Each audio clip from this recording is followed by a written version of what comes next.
The buck grunted, and the sparkleberry bushes shook vigorously. The many-pronged antlers could be seen rising in out of the foliage. There was a violent shake of the bushes, and then the buck let out several loud bleats. His hooves pawed the ground, and his antlers thrashed the thick limbs of the sparkleberry thicket. A crow called nearby, and the buck was silent. Minutes passed before he started his ruckus again. The sniper viewed all this through her scope. She had been watching the thicket for the better part of an hour, ever since the sun rose, and listening for an hour before that. She had been on this buck's trail for days. He was very wary and frightfully cunning. It was like he knew when he was being stalked.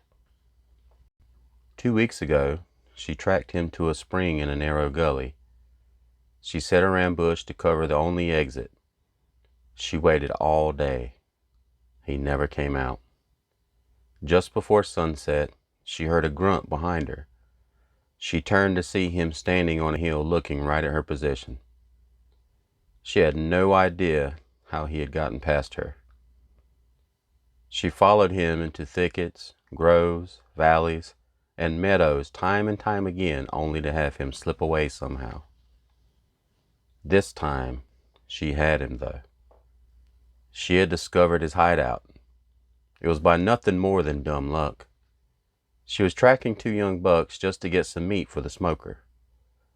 She had set up on a ridge that ran parallel to the narrow valley they were walking through. She was following them with her scope, planning her shots, when something spooked them. They turned and bolted up the hill over the opposite ridge. She watched for a long time, but never saw or heard anything. She moved slowly along the ridge, watching the valley the whole time. When she reached the point the 2 bucks bolted, she made her way down and found what had spooked them. It was a huge scrape. The tracks around it were massive, and she had seen them before. It was the buck. She continued forward and found many rubs on young saplings.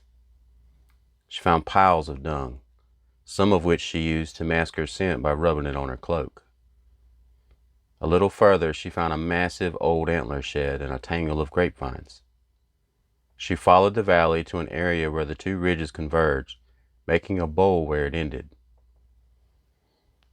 There was a tiny trickle of water that ran down from the rocks into a pool. Growing around the edge of the pool, there was a thicket of sparkleberry bushes that spread out and covered most of the bowl. She could see the faint deer trail where it entered into the thicket. She crawled inside and saw a matted area for bedding down. She lay in it, looking up through the branches of the bushes, and smiled. She had found the lair of the forest prince. She found a spot where the 2 ridges converged that overlooked the sparkleberry thicket. It was perfect. There was no way in or out that could not be covered from this vantage point.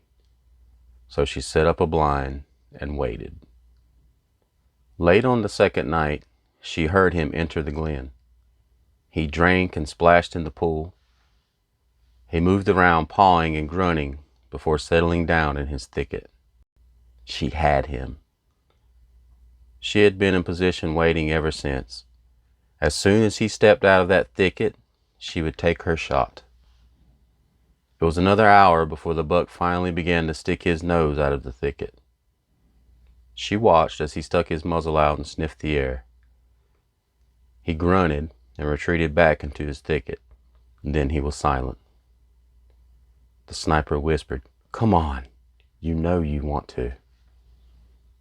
Her stomach growled. She had been laying in this hide for 3 days now. Her meager rations of dried fruit and jerky only went so far. She thought about roasted venison with wild onions and peppers from her garden. Her mouth watered and her stomach growled again. As if in answer, the buck grunted, and she saw him silently pushing his way through the narrow path out of the thicket. His antlers cleared first. They were magnificent, truly perfect, the largest racks she had ever seen or heard of. This was it. When his antlers cleared, he would raise his head and step forward. She would have a shot. She took a breath and let it out slow. She flexed her trigger finger, then placed the pad of the tip on the trigger. His antlers cleared, and he raised his head. She placed the crosshairs right on his upper shoulder. When he stepped forward, she would have her shot straight to the heart. She could hear her mother's voice in her ear. 1 shot, 1 kill. The buck stepped. She gently squeezed the trigger. At the same time, there was a loud scuffling behind her, and something landed on her back. She fired. She whirled around to find a large badger tangled up in her tarp making a ruckus. She looked back to the thicket. The buck was not there.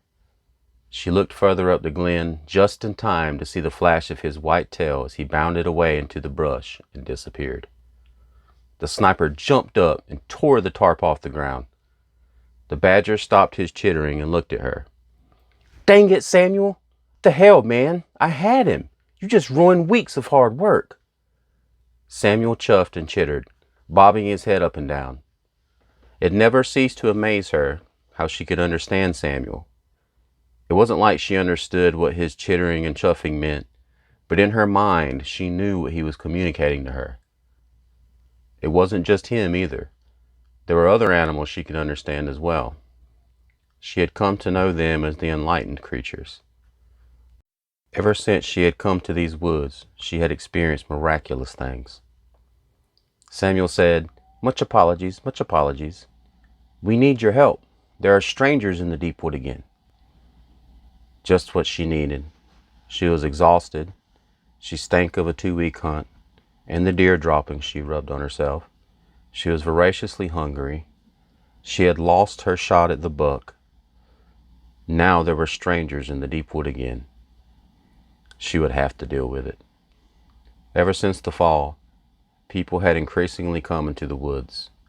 Most were just scavengers, desperate people trying to survive. Sometimes she would encounter militia groups and rogue army units.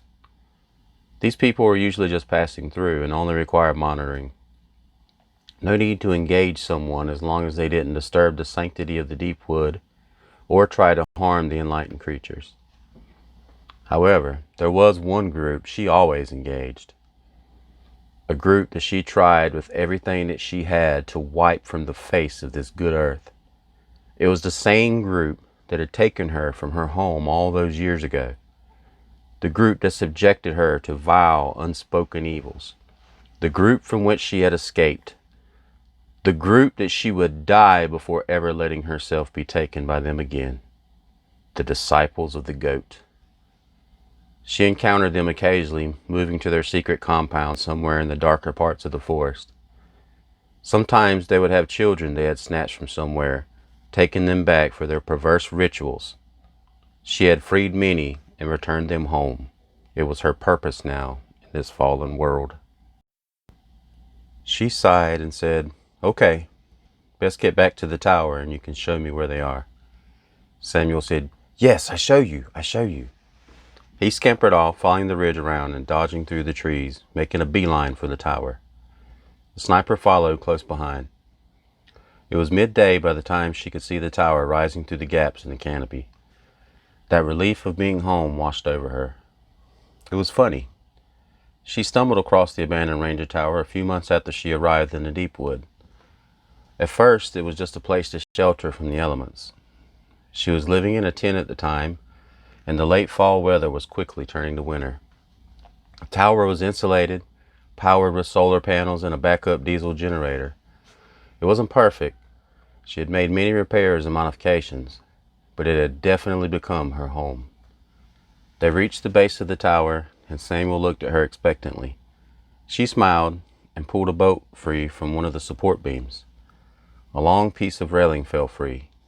It had a hook on the end, and she used it to reach up and pull a loop hanging about 10 feet up in the center of the first deck.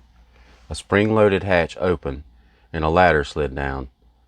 The sniper climbed up with Samuel right behind her. She pulled the ladder up, shut the hatch, and bolted it. The first deck was just a flat area with railing around it. She used it for storage mostly, but it was also where the stairs started. There were 2 more decks just like the first one. The second deck she used for food storage and a grow room. The third deck was water storage and the showers.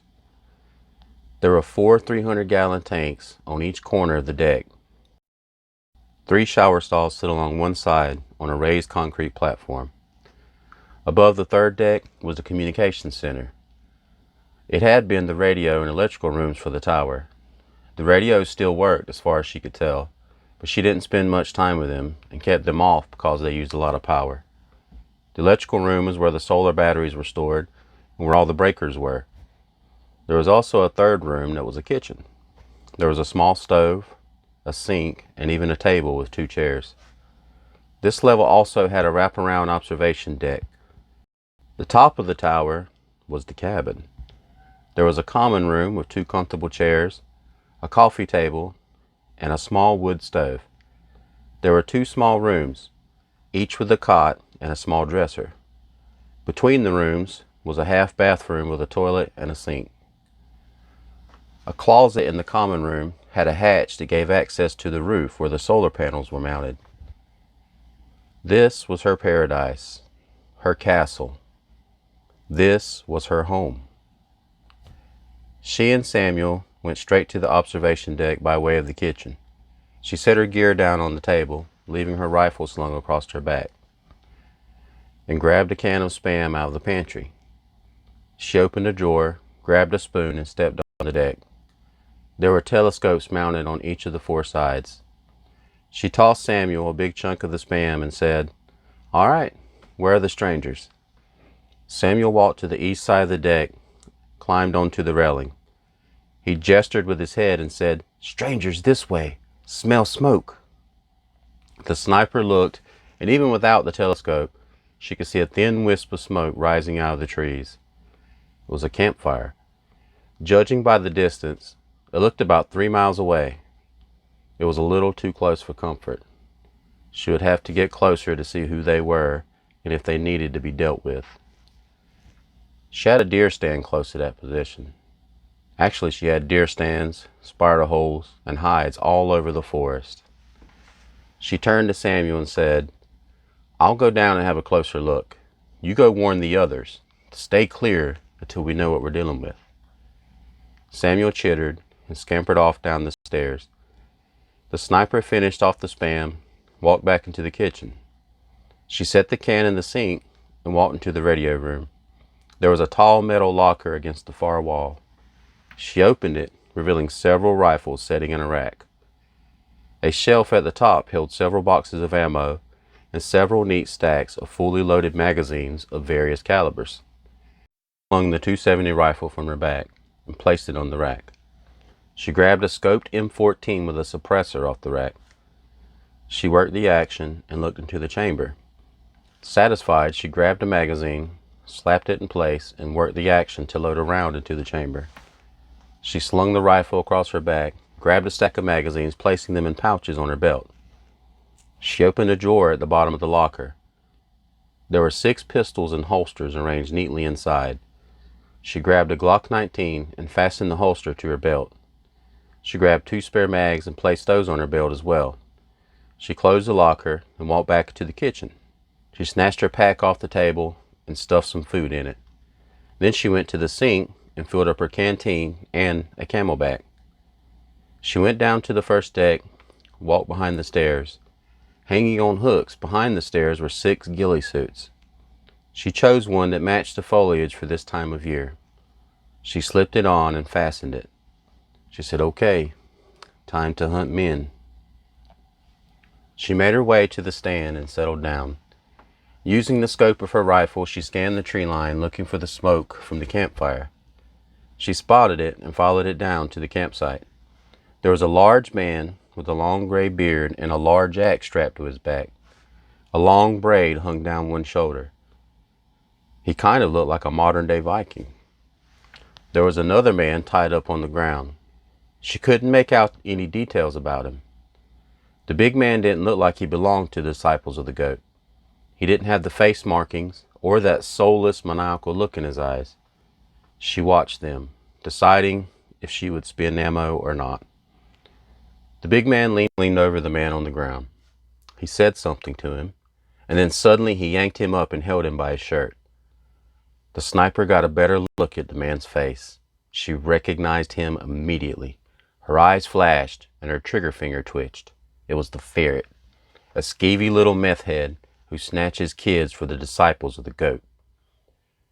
She's had him in her scope before, and he managed to slip away. There's no way she was going to let him get away this time. She put the crosshairs on his head and took a breath, letting it out slow. She flexed her trigger finger and said, "One shot, one kill."